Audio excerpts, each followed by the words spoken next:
दोस्तों आप भी अगर बीएससी नर्सिंग करना चाहते हो या तो फिर बीटेक करना चाहते हो या तो फिर बी फार्मा करना चाहते हो या तो फिर एग्रीकल्चर करना चाहते हो, वो भी गवर्नमेंट कॉलेज से, जो कि आपका बहुत ही कम पैसे में ये क्लियर हो जाए। बीसीएससी 2026 एप्लीकेशन फॉर्म का जो लिंक है ना वो एक्टिवेट कर दिया गया है। तो इस वीडियो में मैं आपको एक संपूर्ण प्रोसेस बताने वाला हूँ कि कौन कौन से लोग इस फॉर्म के लिए एलिजिबल होंगे, क्या आपका एज क्राइटेरिया होगा और कितना आपका चालान लगने वाला है और कैसे आप इस फॉर्म को फिल करोगे और कैसे आप अपने लाइव फोटो को अपलोड करोगे। तो वीडियो को आपको लास्ट तक जरूर देखना है। वीडियो अगर आपको जरा सा भी हेल्पफुल लगे तो वीडियो को अपने दोस्तों में जरूर शेयर करिएगा और आपने अभी तक हमारे चैनल को सब्सक्राइब नहीं किया तो चैनल को सब्सक्राइब जरूर कर लीजिएगा, बेल आइकन को भी जरूर प्रेस करिएगा कि आने वाले हर एक वीडियो के नोटिफिकेशन आप पे सबसे पहले पहुंचे। तो फॉर्म को अप्लाई करने के लिए और इसके नोटिफिकेशन को क्राइटेरिया को समझने के लिए हम लोग चलते हैं अपने कंप्यूटर के स्क्रीन पे। फॉर्म को अप्लाई करने के लिए आपको आ जाना है इस वेबसाइट पे। इसका लिंक मेरे वीडियो के डिस्क्रिप्शन बॉक्स में मिल जाएगा, डायरेक्ट आप यहाँ पे आ सकते हैं। जैसे आप यहाँ पे आएंगे ना, यहाँ पे आपको एक ऑप्शन मिलेगा ऑनलाइन पोर्टल का। यहाँ पे देखेंगे कि ऑनलाइन पोर्टल ऑफ बीसीईसी 2026 का एक ऑप्शन मिलेगा, इस पे आपको क्लिक करना है। तो फॉर्म को अप्लाई करने से पहले ना आप इसके नोटिफिकेशन को रीड कर लेंगे, तो यहाँ पे आपको इसका ऑफिशियल नोटिफिकेशन मिल जाता है, इस पे आपको क्लिक करना है। सीसी का जो ऑफिशियल नोटिफिकेशन है ना वो आपके सामने खुल करके आ जाएगा, जो कि शैक्षणिक सत्र 26-27 का रहेगा। ठीक है, तो पहले हम ये जान लेते हैं कि आपका 12th में ना कौन सा ग्रुप है और तो आप कौन सा फॉर्म अप्लाई कर सकते हैं। ठीक है, आपने जो 12th क्वालिफाई किया ना उसमें पीसीएम या तो फिर पीसीएमबी ग्रुप होना चाहिए, तभी आप इस कोर्स के लिए एलिजिबल होते हैं। अगर आपका पीसीएम या तो फिर पीसीबी रहा तो यहाँ पे देखिए कौन कौन से कोर्स आप कर सकते हैं, जैसे कि कृषि ग्रुप से आप कोर्स कर सकते हैं, स्नातक अभियंत्रण कोर्स आप कर सकते हैं, डेयरी टेक्नोलॉजी आप कोर्स आप कर सकते हैं, फिजियोथेरेपी एवं occupational therapy, bachelor of medical laboratory and technology, bachelor of operation technology, bachelor of radio imaging technology, bachelor of optometry और बीएससी नर्सिंग आप कर सकते हैं। इस फॉर्म का महत्वपूर्ण तिथि आपको यहाँ पे बताया गया कि ये फॉर्म जो स्टार्ट किया गया है ना 15/4/2026 से इससे स्टार्ट किया गया है। अब इसका जो क्लोजिंग डेट है ना 5/5/2026 तक आप फॉर्म को अप्लाई कर देंगे। अगर आपका पेमेंट 5/5/2026 तक नहीं हुआ तो पुनः आप 6/5/2026 के रात के 12 बजे तक आप पेमेंट कर सकते हैं। अगर आपके फॉर्म में कुछ मिस्टेक होता है तो आप उसे एडिटिंग कर सकते हैं। 7/5/2026 से लेकर के 8/5/2026 तक आप इसमें एडिटिंग कर सकते हैं। आपका जो एडमिट कार्ड आएगा 22/5/2026 को आपका एडमिट कार्ड रिलीज कर दिया जाएगा। अब इसका जो एग्जाम आपसे ले लिया जाएगा ना 30/5/2026 से लेकर के 31/5/2026 तक आपका एग्जाम ले लिया जाएगा। फॉर्म को अप्लाई करने में जो आपका फोटोग्राफ्स लगेगा ना उसका इमेज आपको यहाँ पे बताया गया है कि आपका जो फोटो है ना वो पासपोर्ट साइज होना चाहिए और 6 मंथ से ओल्ड नहीं होना चाहिए। और फोटो पे ना कैंडिडेट का नेम रहेगा जो कि इस प्रकार से लिखा हुआ होना चाहिए और डेट ऑफ फोटो आपका रहेगा। आपका फॉर्म जो है ना वो रिजेक्ट नहीं होगा, अन्यथा आपका फॉर्म जो है ना वो रिजेक्ट हो जाएगा। को अप्लाई करने के लिए वापस से हम लोग आते हैं इसके ऑफिशियल वेबसाइट पे। यहाँ पे आने के बाद आपको ऑनलाइन पोर्टल ऑफ बीसीसी 2026 वाले ऑप्शन पे क्लिक करना है। तो इसका जो ऑनलाइन फॉर्म फिलअप करने का ऑफिशियल वेबसाइट होगा ना वो आपके सामने खुल करके आ जाएगा। अगर आपने पहले रजिस्ट्रेशन कर लिया है तो यहाँ पे आपको ऑप्शन मिल जाता है क्लिक हियर फॉर लॉगिन का, इस पे क्लिक करके आप लॉगिन कर सकते हैं। और अगर आप न्यू कैंडिडेट हैं और न्यू रजिस्ट्रेशन करना चाहते हैं तो यहाँ पे आपको ऑप्शन मिल जाता है न्यू रजिस्ट्रेशन का, इस वाला ऑप्शन पे आपको क्लिक करना है। तो एप्लीकेशन फॉर्म को फिलअप करने के लिए फुल इंस्ट्रक्शन आपके सामने खुल करके आ जाएगा। यहाँ पे आपको कैटेगरी वाइज करके इस एप्लीकेशन का फी बताया गया है। तो जैसे कि आप जनरल से बिलोंग करते हो या तो फिर ईडब्ल्यू से बिलोंग करते हो या तो फिर बीसी कैंडिडेट हो या तो फिर ईबीसी कैंडिडेट हो और आपका कोर्स ग्रुप पीसीएम या तो फिर पीसीबी या तो फिर सीबीए या तो फिर पीसीए एमसीए एमबीए है तो आपको 1000 रुपये का चालान लगेगा। अगर आपका कोर्स ग्रुप पीसीएमबी है तो आपको 1100 रुपये का चालान लगेगा। और अगर आप SC ST कैंडिडेट हैं तो आपको 500 रुपये चालान लगेगा। पीसीएमबी में आपका 550 रुपये का चालान लगेगा। ठीक है, उनको अप्लाई करने के लिए थोड़ा सा आप इसमें नीचे स्क्रॉल करेंगे, यहाँ पे आपको एक ऑप्शन मिल जाता है एग्री का, इस वाले ऑप्शन पे आपको टिक मार्क करना है। यहाँ पे आपको एक ऑप्शन एक्टिवेट हो जाएगा प्रोसीड टू एप्लीकेशन फॉर्म का, इस वाले ऑप्शन पे आपको क्लिक करना है। आपके सामने कुछ इस प्रकार का डैशबोर्ड खुल करके आ जाएगा, concern for online registration and submission of application form. तो जितना भी डिक्लेरेशन दिख रहा है ना सभी को आपको चेक मार्क करना है। और अगर आपको एक ही बार में सभी को चेक मार्क करना है तो यहाँ पे आपको ऑप्शन मिल जाता है चेक ऑल का, इस वाला ऑप्शन पे आपको क्लिक करना है।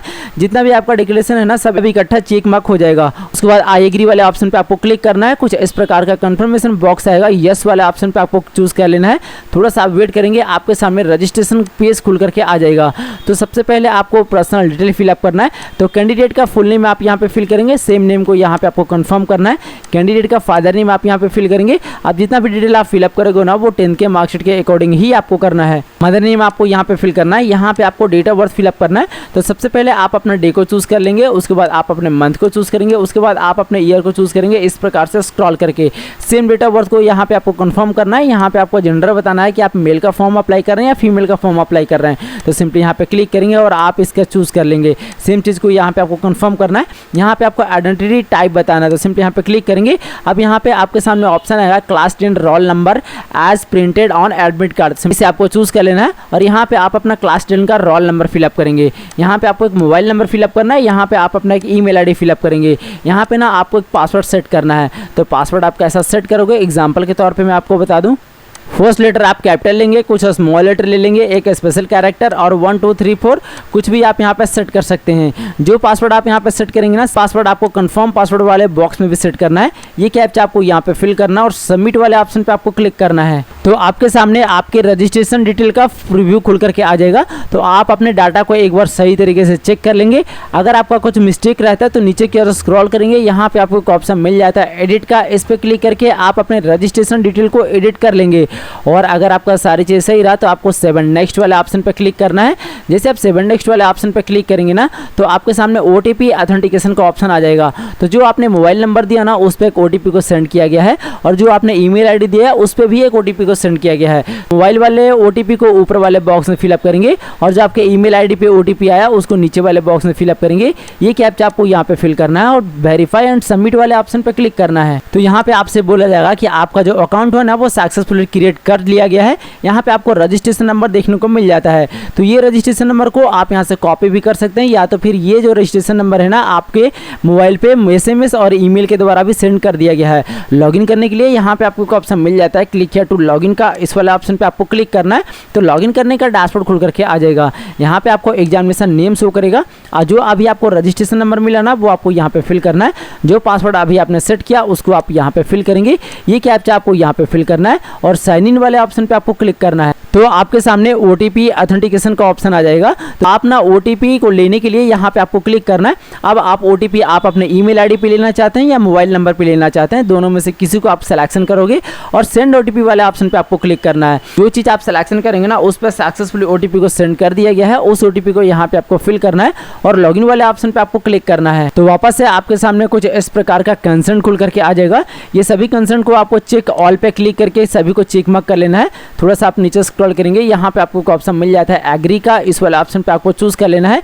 कुछ इस प्रकार का कंफर्मेशन बॉक्स आएगा, यस वाले ऑप्शन को आपको चूज करना है। फिर आपसे बोला जाएगा कि आपका जो कंसेंट है ना वो सक्सेसफुली सबमिटेड हो चुका है। सिंपली ओके वाले ऑप्शन पे आपको क्लिक करना है। फॉर्म को अप्लाई करना है तो थोड़ा सा आप इसमें नीचे स्क्रॉल करेंगे, यहाँ पे आपको एक ऑप्शन मिल जाता है अप्लाई फॉर कोर्स ग्रुप का। इस वाले ऑप्शन पे आपको क्लिक करना है। सामने कोर्स ग्रुप चूज करने का ऑप्शन आ जाएगा। तो जैसे कि मैंने अभी आपको नोटिफिकेशन में बताया कि आपके ना 10th में क्या है, जैसे कि PCM है या तो फिर PCB है या तो फिर PCMB है या तो फिर CBA है या तो फिर PCA है या तो फिर MBA है या तो फिर MCA है। तो जो भी आपका होगा ना आप यहाँ सिलेक्शन करोगे। मान लो ना आपका मैथ जो है ना वो एक्स्ट्रा में है तो आप PCMB भी सिलेक्शन कर सकते हो, ठीक है, अगर आपको PCMB में फॉर्म को अप्लाई करना हो तो। और अगर आपको सिर्फ BSc नर्सिंग ही करना है तो आपको PCB या तो फिर PCM दोनों में से कोई सा भी आप सिलेक्शन कर सकते हैं, ठीक है। सिलेक्शन करने के बाद थोड़ा सा आप नीचे स्क्रॉल करेंगे, सेव एंड कंटिन्यू वाले ऑप्शन पे आपको क्लिक करना है। एक चीज़ मैं आपको बता दूं कि यहाँ पे ना आप 2 सब्जेक्ट को भी चूज कर सकते हो, लेकिन उसके लिए आपको फी अलग अलग से देना पड़ेगा। सिंपली ओके वाले ऑप्शन पे आपको क्लिक करना है। आपके सामने आपका पर्सनल डिटेल खुल करके आ जाएगा जो अभी आपने रजिस्ट्रेशन में फिलअप किया।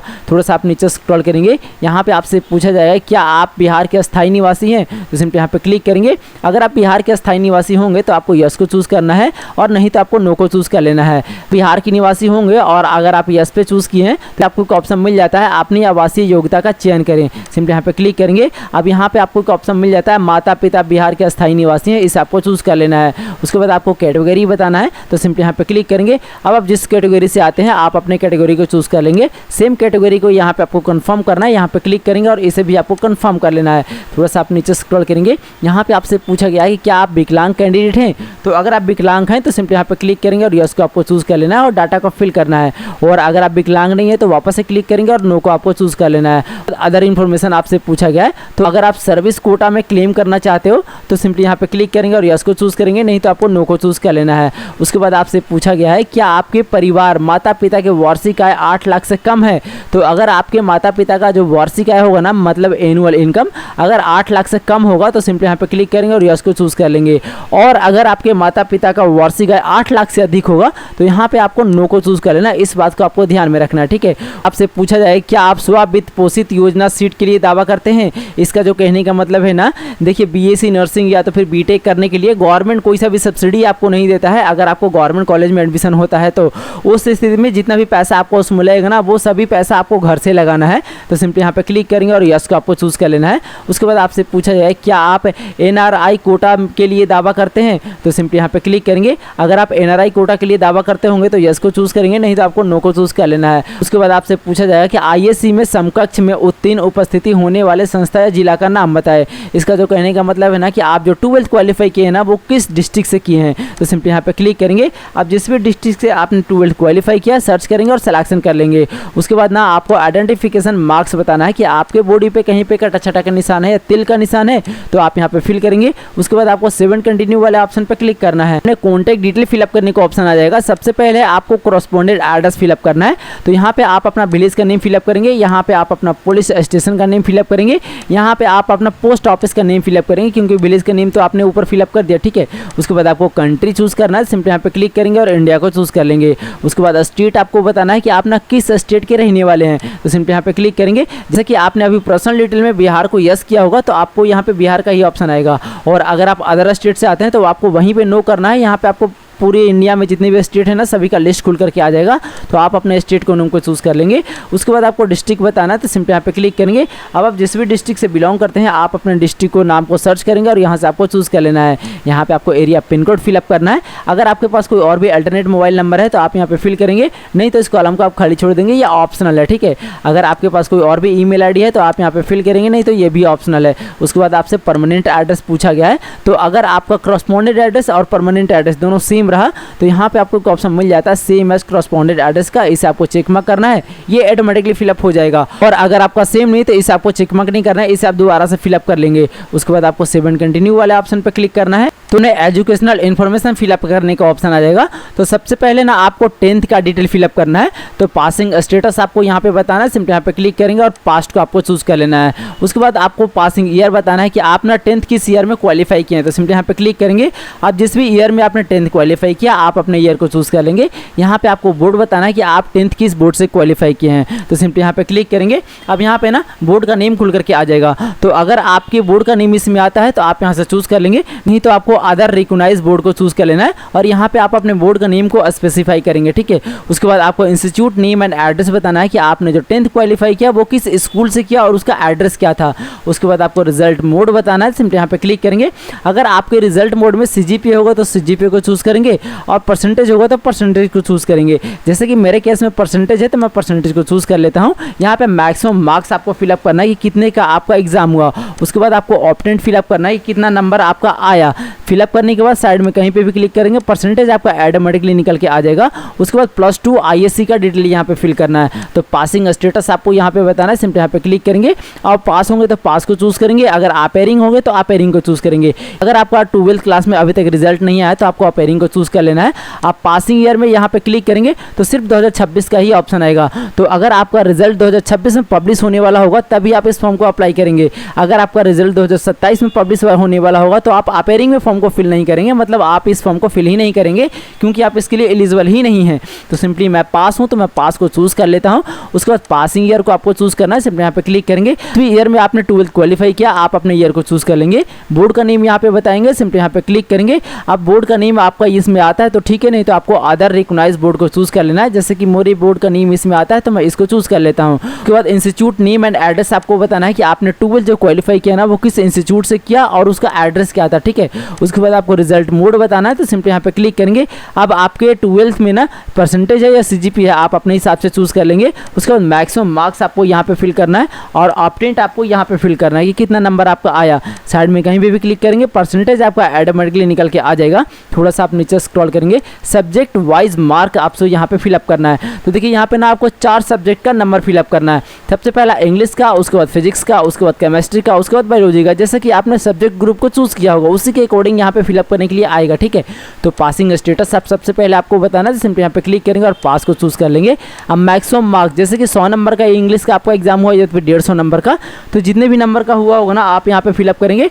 उसके बाद ना इंग्लिश में आपका कितना नंबर आया, सिर्फ इंग्लिश में, तो जितना भी नंबर आपका इंग्लिश में आया होगा आप यहाँ पे फिल करेंगे। इस तरीके से तीनों सब्जेक्ट का नंबर को आपको फिलअप कर लेना है। फिलअप करने के बाद जो भी आपका सब्जेक्ट का नंबर होगा ना वो आपका यहाँ पे शो करेगा। उसके बाद आपको सेव एंड कंटिन्यू वाले ऑप्शन पे क्लिक करना है। सामने फोटो एंड सिग्नेचर को अपलोड करने का इंस्ट्रक्शन और डैशबोर्ड खुल करके आ जाएगा। तो देखिए जैसे कि मैंने वीडियो के स्टार्टिंग में आपको बताया कि आपके फोटो पे ना नाम और डेट ऑफ फोटो लिखा हुआ होना चाहिए। अब फोटो को अपलोड करने का इंस्ट्रक्शन आपको यहाँ पे दे दिया गया है कि फोटो जो आप अपलोड करेंगे ना 10 KB से 300 KB के अंडर में आप करेंगे। इसका हाइट वेट आपको यहाँ से सेट कर लेना है और फोटो को आपको रीनेम करना है। अब देखिए रीनेम आपको कैसे करना है, तो आप विद्यार्थी के नाम के पहले 2 अक्षर, जैसे कि मान लो आपका नाम रोशन है तो आप ना RA लिखेंगे और उसके बाद ना यहाँ से फोटो का माइनस जितना मैंने यहाँ पे ब्लू किया है ना उसको आप भी ब्लू कर लेना। उसके बाद यहाँ से आपको कॉपी कर लेना है और RA लिख के उसी में आपको पेस्ट करना है और इसी प्रकार से आपको रीनेम करना है। वो अभी कैसे रीनेम करना है मैं फोटो को अपलोड करते समय आपको बताऊंगा। सेम तरीके से आप इंग्लिश सिग्नेचर को भी करेंगे और हिंदी सिग्नेचर को भी करेंगे, उसका भी डायमेंशन आपको यहाँ पे दे दिया गया है, ठीक है। उसके बाद ना आपको एक लाइव फोटो कैप्चर करना है। तो अगर आपके सिस्टम से वेबकैम कनेक्ट है तो आप इजीली यहाँ पे कर पाएंगे, और अगर आपके पास वेबकैम नहीं है तो आप अपने मोबाइल के कैमरे से भी लाइव फोटो कैप्चर कर सकते हो। वो लाइव फोटो को आप कैसे कैप्चर करोगे तो इस वीडियो के आई बटन में उसका पूरा प्रोसेस मैंने बताया है, वहाँ से आपको पता चल जाएगा कि आप अपने मोबाइल के कैमरे से लाइव फोटो कैसे कैप्चर कर सकते हो। सबसे पहले ना आपको फोटो को अपलोड करना है। अपलोड करने के लिए चूज फाइल वाले ऑप्शन पे आपको क्लिक करना है। देखिए जैसे कि मैंने यहाँ पे फोटो का नाम दे रखा है, सेम इसी प्रकार से आप भी अपने फोटो का रीनेम कर लेंगे।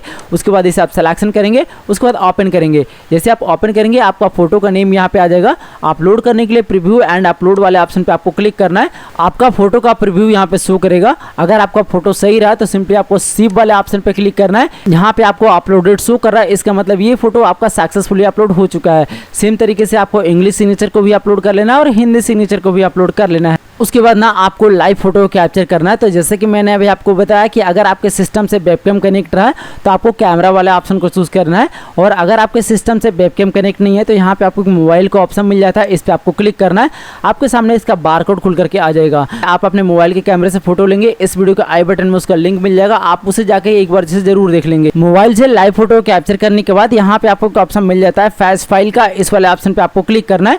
तो जो भी आपने मोबाइल से लाइव फोटो कैप्चर किया ना वो आपको यहाँ पे शो करेगा। इसे आपको इस प्रकार से सेट कर लेना है कि आपको ना इसे कहाँ तक कट करना है। सेट करने के बाद यहाँ पे आपको ऑप्शन मिल जाता है क्रॉप एंड कंटिन्यू का, इस वाले ऑप्शन पे आपको क्लिक करना है। थोड़ा सा आपको वेट करना है, आपका लाइव फोटो का प्रीव्यू यहाँ पे शो करेगा। अगर आपका सही रहा तो सिप वाले ऑप्शन पे आपको क्लिक करना है। आप नीचे की ओर स्क्रॉल करेंगे, देखेंगे कि यहाँ पे आप भी आपका लाइव फोटो जो आपने अपलोड किया ना वो सक्सेसफुली अपलोड हो चुका है। उसके बाद आपको सेव एंड कंटिन्यू वाले ऑप्शन पे क्लिक करना है और थोड़ा सा वेट करना है। हमने आपके फॉर्म का फाइनल प्रीव्यू शो करेगा, तो आप अपने फॉर्म को एक बार सही तरीके से रिव्यू कर लेंगे। अगर आपका कुछ मिस्टेक रहा तो नीचे की ओर स्क्रॉल करेंगे, यहाँ पे आपको एक ऑप्शन मिल जाता है बैक टू एडिट का, इस पर क्लिक करके आप अपने फॉर्म को एडिट कर सकते हैं। और अगर आपका सारी चीज़ें सही रहा तो डिक्लेरेशन को चिक मार्क करेंगे। यहाँ पे आपको ऑप्शन मिल जाता है final submit and proceed to payment का, इस वाला ऑप्शन पे आपको क्लिक करना है। कुछ इस प्रकार का पॉपअप आ जाएगा, यस वाले ऑप्शन को आपको चूज़ करना है और थोड़ा सा वेट करना है। तो डायरेक्टली आपको होम डैशबोर्ड पर लेकर के आ जाएगा। आप देखेंगे कि यहाँ पे जितना भी कॉलम है ना सभी कॉलम जो है ना वो कंप्लीट हो चुका है, सिर्फ आपको फी पेमेंट रह गया है। तो फी पेमेंट करने के लिए थोड़ा सा आप इसमें नीचे स्क्रॉल करेंगे, यहाँ पे आपको ऑप्शन मिल जाता है payment of examination fee and counselling का, इस वाले ऑप्शन पे आपको क्लिक करना है। तो आपके सामने पेमेंट करने का डैशबोर्ड खुल करके आ जाएगा। तो यहाँ पे सेलेक्टेड मोड आपको सेलेक्ट करना है, तो ऑनलाइन पेमेंट को आप चूज कर लेंगे। जो भी आपका चालान लगने वाला होगा वो आपको यहाँ पे शो करेगा। पे फी वाले ऑप्शन पे आपको क्लिक करना है और थोड़ा सा वेट करना है। कुछ इस प्रकार का यूजर डिटेल आपका शो करेगा। बिल टैक्स को आपको चूज कर लेना है। प्रोसीड टू पेमेंट वाले ऑप्शन पे आपको क्लिक करना है। तो आपके सामने पेमेंट करने का फुल डैशबोर्ड खुल करके आ जाएगा। आपके पास डेबिट कार्ड है, क्रेडिट कार्ड है, इंटरनेट बैंकिंग है, यूपीआई है या वॉलेट है, आप अपने हिसाब से सिलेक्शन करके पेमेंट प्रक्रिया को आपको कंफर्म कर लेना है। तो वापस से आपको होम डैशबोर्ड पर लेकर के आ जाएगा। थोड़ा सा आप इसमें नीचे स्क्रॉल करेंगे, मेरा जो पेमेंट है ना वो फेल हो चुका है। अगर आपका पेमेंट सक्सेसफुल रहा तो यहीं पे आपको एक ऑप्शन मिल जाएगा डाउनलोड कंफर्मेशन पेज का, उस पर क्लिक करके आप अपने रिसिप्ट को डाउनलोड कर लेंगे फ्यूचर रेफरेंस के लिए, ठीक है। तो फ्रेंड्स इस वीडियो में मैंने आपको एक संपूर्ण प्रोसेस बताया है कि CECE 2026 में आप फॉर्म को कैसे अप्लाई कर सकते हो। आप किसी भी ग्रुप के लिए अगर फॉर्म को अप्लाई करना चाहते हो तो वो भी बिना किसी भी प्रकार के मिस्टेक के। तो ये वीडियो अगर आपको जरा सा भी हेल्पफुल लगा हो तो वीडियो को अपने दोस्तों में जरूर शेयर करिएगा। और आपने अभी तक हमारे चैनल को सब्सक्राइब नहीं किया है तो चैनल को सब्सक्राइब जरूर कर लीजिएगा, बेल आइकन को भी जरूर प्रेस करिएगा कि आने वाले हर एक वीडियो की नोटिफिकेशन आप पे सबसे पहले पहुंचे। तो मिलते हैं फिर से किसी ऐसे नए टॉपिक के साथ, तब तक के लिए धन्यवाद। देखते रहिए A to Z सॉल्यूशन। जय हिंद।